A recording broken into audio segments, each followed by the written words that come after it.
Туған жерні ярату, ватанпәрверлік турындағы жырларны студентлар музыка мәктәбендә укучылар башкара. Репертуарны үзләре сайлый, программа төзи. Бу көнне ватан алдындагы бурычын үтәп, гаиләсеннән еракта булганнарга хөрмәт белдерергә килдек диләр. Хәзерге вакытта бу бәйрәм аеруча мәгънә җәлеп итә инде үзенә.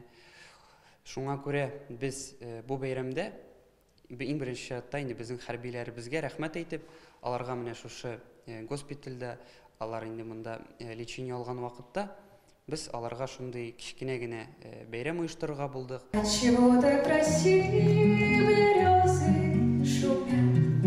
Госпитальдә хәрби операция вакытында яраланып дәваланучылар ята. Чыгышларны видеога төшерәләр, кушылып җырлыйлар, күз яшьләрен сөртүчеләр дә булды.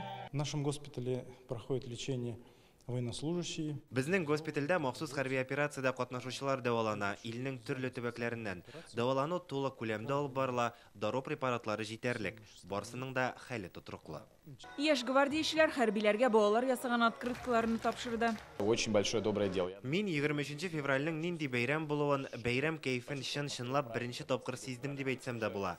Мин студент, әле ватан алдындагы бурычымны үтәмәдем, яралыларга бәйрәм кайфы бүләк иттек.